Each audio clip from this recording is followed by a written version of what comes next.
Hello everyone, Awadh university B Ed first year second year का examination 29 जुलाई से स्टार्ट है। आप लोगों को भी पता है, लगातार आप लोग जो है गेस्ट क्वेश्चन की मांग कर रहे हो कि मैम गेस्ट क्वेश्चन दे दीजिए। मैंने आप लोग को क्या बोला था कि मैं ऐसा गेस्ट क्वेश्चन दूंगी जिसमें से मैक्सिमम क्वेश्चन आप लोग को मैच कर जाए, इसीलिए थोड़ा सा टाइम हमने लिया, लेकिन कोई इशू नहीं है। आज हम लोग बीएड फर्स्ट ईयर जो अवध यूनिवर्सिटी का है उसका गेस्ट क्वेश्चन लेकर आए हैं।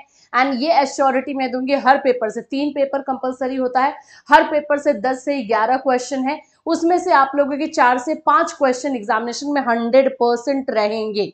इनफैक्ट इससे ज्यादा रहेगा, लेकिन मैं मिनिमम की गारंटी ले सकती हूँ कि हाँ मिनिमम आप लोग को 4 से 5 क्वेश्चन एग्जामिनेशन में देखने को मिलेगा।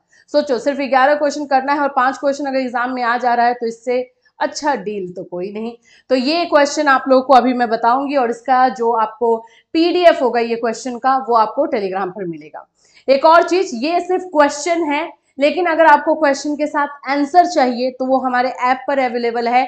आप लोगों के लिए सिर्फ गेस्ट क्वेश्चन का आंसर करके जो है मैंने एक पीडीएफ बना दिया है, जो आप लोग हमारे कैटलिस्ट सोनी ऑफिशियल ऐप से ले सकते हो। वहां से आप लोग पीडीएफ भी ले सकते हो, कंप्लीट नोट्स जो है अवध यूनिवर्सिटी का वो भी ले सकते हो, एंड साथ ही साथ जो है अगर पेड बैच लेना चाहते हैं तो भी ले सकते हैं। तो पूरा कंप्लीट पैकेज जो है ऐप पर अवेलेबल है अवध यूनिवर्सिटी के लिए। चलिए अभी स्टार्ट कर ले। यहाँ पर चलो, अवध यूनिवर्सिटी को लेकर के नॉलेज एंड करिकुलम आप लोग का पहला पेपर होता है। First paper is knowledge and curriculum ना। आप लोग का क्वेश्चन कैसा कैसा आएगा? सबसे पहला क्वेश्चन आपको पाठ्यक्रम से रहेगा, ठीक है। पाठ्यक्रम यानी कि करिकुलम। आप लोगों को 3 टॉपिक करिकुलम से कंप्लीट करना है। करिकुलम क्या होता है, करिकुलम की परिभाषा और करिकुलम के सिद्धांत, जो कि हम बोलते हैं इसको प्रिंसिपल। तो ये 3 जो है आपको एकदम अच्छे से कंप्लीट कर लेना है। जब मैं अर्थ या मीनिंग की बात करती हूँ और परिभाषा की बात करती हूँ तो इसी में विशेषता और इसके उद्देश्य आ जाते हैं, तो वो आपको उसी में कर लेना है। मतलब कि what is curriculum and what are the characteristics of curriculum, ये आप लोग को एक साथ ही कर लेना है, ठीक है। तो पहला क्वेश्चन आपको करिकुलम से रहा। सेकेंड क्वेश्चन आप लोग का ज्ञान से रहेगा, नॉलेज से। नॉलेज क्या है, नॉलेज के रिसोर्सेज क्या है and types of knowledge. 3 question. what is knowledge, resources, what are the resources of knowledge and types of knowledge, ये 3 क्वेश्चन वहां से। थर्ड क्वेश्चन आप लोगों का रहेगा मुस्लिम शिक्षा प्रणाली, यानी कि आप लोगों का जो है मुस्लिम एजुकेशन सिस्टम। लेकिन मुस्लिम एजुकेशन सिस्टम के साथ मैं बोलूंगी वैदिक एजुकेशन सिस्टम भी कर लेना, क्योंकि 2023 वाला जो पेपर था उसमें आप लोगों को बुद्धिस्ट एजुकेशन पूछा है, तो इस बार इन दोनों में से कोई एक चांसेस रहेगा आने को ना। नेक्स्ट रहेगा शिक्षा की विभिन्न धारणाएं, डिफरेंट कॉन्सेप्ट ऑफ एजुकेशन। यहाँ पे सिर्फ कॉन्सेप्ट नहीं करना है, यहाँ पे आप लोगों की जो है एजुकेशन का टाइप्स भी करना है कि कितने प्रकार के जो है एजुकेशन होते हैं। नेक्स्ट आप लोगों का रहेगा शिक्षा और दर्शन का संबंध, relationship between education and philosophy. देखो, फिलॉसफी का डेफिनेशन कर लेना, फिलॉसफी यानी कि दर्शन का जो है परिभाषा कर लेना, ये बहुत जरूरी है। दर्शन का परिभाषा अलग से भी पूछ सकता है, 2 नंबर 1 नंबर वाला जो आप लोग का ऑब्जेक्टिव होता है उसमें भी पूछ सकता है, इसलिए ये फिलॉसफी का डेफिनेशन आप लोग को बिल्कुल करना है। अब आ जाते हैं कि एजुकेशन एंड फिलॉसफी में रिलेशनशिप क्या है। ये क्वेश्चन थोड़ा घुमा करके पूछता है, जैसे ये पूछ देगा कि what are the relationship between education and philosophy, ये तो सिंपल हो जाएगा। दूसरा रहता है कि एक ही सिक्के के दोनों पहलू हैं, एक ही सिक्के के 2 पहलू हैं, यानी कि एजुकेशन और फिलॉसफी का वो भी रिलेशनशिप भी पूछ रहा है, लेकिन थोड़ा सा एक फ्रेज करके पूछ लेता है, तो उसका आंसर भी वही होगा। तो क्वेश्चन घुमा करके पूछेगा, लेकिन आपको आंसर दे देना है। नेक्स्ट आ जाते हैं अरविंद घोष। देखो, जीवन परिचय जो है एक आप लोग को फिलोसफिकल लाइफ पे लिखने को आता है, तो मैं बोलूंगी एक महात्मा गांधी भी कर लेना भाई। महात्मा गांधी वैसे पिछली बार भी पूछा था, तो कोई ठीक नहीं है, पूछ ले।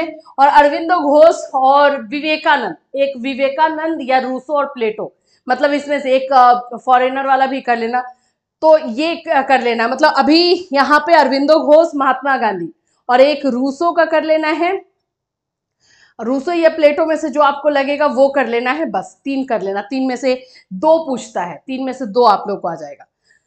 नेक्स्ट आ जाते हैं यथार्थवादी शिक्षा के उद्देश्य एवं पाठ्यक्रम। वाद 4 होते हैं जिसमें से 2 पूछता है, तो एक यथार्थवाद मैंने दिया है और एक आदर्शवाद नीचे में दिया गया है, तो ये दोनों कर लेना। मेरे ख्याल से प्रकृतिवाद भी थोड़ा सा देख करके ही चले जाना, क्योंकि हो सकता है इस बार प्रकृतिवाद पूछे, पिछली बार प्रयोजनवाद पूछा है, यानी प्रेगमेटिज्म पूछा है तो। वेदांत दर्शन में शिक्षा के उद्देश्य, ये बिल्कुल आपको देख लेना है। Discuss the objective of curriculum, method, discipline and teacher learner of education and Vedanta philosophy, ये पक्का है। फिर उसके बाद है भावात्मक एकता से आप क्या समझते हो, वो वाला क्वेश्चन देख लेना है। आदर्शवाद और शिक्षा पर संक्षिप्त टिप्पणी लिखिए, ये देख लेना है। और एक और क्वेश्चन इसमें ऐड कर लो सोशलिज्म को लेकर के, समाज शास्त्र को लेकर के, ये क्वेश्चन एक रह सकता है। समाज शास्त्र क्या है, ठीक है, समाज शास्त्र क्या है इसके बारे में बताएं। इसको बोलते हैं सोशियोलॉजी, सोशियोलॉजी, ये क्वेश्चन एक रहेगा। तो 10 क्वेश्चन आपको नॉलेज इन करिकुलम से इसमें से पक्का रहने वाला। अब आ जाओ साइकोलॉजी ऑफ लर्निंग, आप लोग का पेपर 2 है। साइकोलॉजी ऑफ लर्निंग में पहले तो लर्नर से रिलेटेड क्वेश्चन पूछना है आप लोगों का। स्टेजेस, अवस्थाएं जो होती है, विकास की जो अवस्थाएं होती है उससे क्वेश्चन रहेगा कि कौन कौन सी अवस्थाएं हैं एक अधिगमकर्ता के लिए, यानी कि लर्नर के लिए जो है स्टेजेस वाइज बताइए। तो शैशवावस्था के बारे में, बाल्यावस्था के बारे में, किशोरावस्था के बारे में आपको थोड़ा थोड़ा बता देना है। फिर आ जाता है व्यक्तिगत भिन्नता के बारे में, यानी इंडिविजुअल डिफरेंसेस, कंफर्म क्वेश्चन ये सब है, बिल्कुल कंफर्म ये सारे क्वेश्चन रहेंगे। Jean Piaget theory of cognitive development, ये दो तरह से पूछता है। एक तो पूछेगा कि संज्ञानात्मक विकास से आप क्या समझते हो, इसके सिद्धांत के बारे में बताओ, ठीक है। What you understand by cognitive development and explain it's theory, ऐसे करके आएगा। वहां पे जीन पियाजे का नाम नहीं रहेगा, लेकिन एक्चुअली में वही लिखना है आपको, जीन पियाजे की थ्योरी ही लिखनी है। और एक दूसरा क्वेश्चन दूसरे तरीके से ये पूछ देगा कि जीन पाइगेट की थ्योरी लिखा है। तो दोनों में से जिस तरह से भी क्वेश्चन आएगा आंसर वही होगा। नेक्स्ट आप लोगों का रहेगा एजुकेशनल साइकोलॉजी से, शिक्षा मनोविज्ञान से। शिक्षा मनोविज्ञान क्या होता है, इसकी विशेषता क्या है, इसके उद्देश्य क्या है, ये। फिर उसके बाद है importance of heredity and environment, शिक्षक के लिए आनुवांशिकता और पर्यावरण क्या है और इसका इंपॉर्टेंस, ठीक। बुद्धि के प्रमुख सिद्धांत, इसको दो तरह से करना। बुद्धि क्या है, इसका किसे कहते हैं, ये जरूर कर लेना है कि what do you mean by, या what is intelligence and intelligence की थ्योरी, ये देख लेना है, ठीक। नेक्स्ट हो जाता है एडजस्टमेंट। एडजस्टमेंट का टॉपिक कंप्लीट कर लेना कि एडजस्टमेंट क्या है, इसकी विशेषता क्या है और इसको समायोजित करने के लक्षण क्या होते हैं, ये सारी चीजें आपको देख लेना है। एडजस्टमेंट का टॉपिक कंपलसरी है 100%, तो अब छोड़ोगे तो फिर आप समझोगे।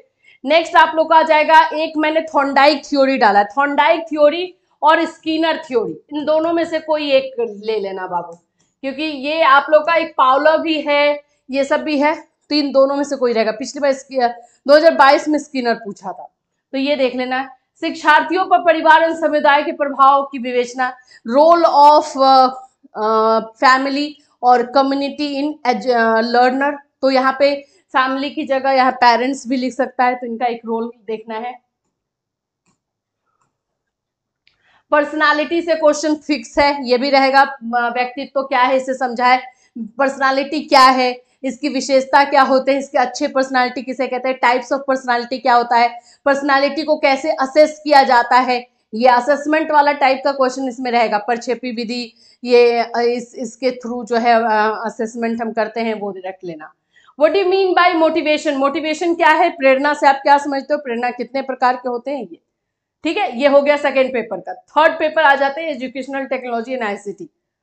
सबसे पहला क्वेश्चन रहेगा एजुकेशनल टेक्नोलॉजी क्या है, शैक्षिक तकनीक क्या है, इसकी विशेषता क्या है, इसकी इंपॉर्टेंस क्या है, ये क्वेश्चन।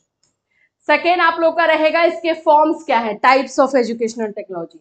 फिर levels of teaching, level of teaching और स्टेजेस ऑफ टीचिंग, इन दोनों में से कोई एक क्वेश्चन आपको एग्जाम में देखने को 100% मिलता है, ठीक है, और लॉन्ग में, तो इसलिए छोड़ना नहीं।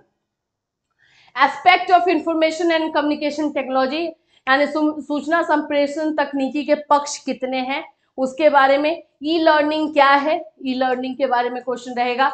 वीडियो कॉन्फ्रेंसिंग क्या होता है, ये आप लोग का टीएलएम से है, टीचिंग लर्निंग मटेरियल से।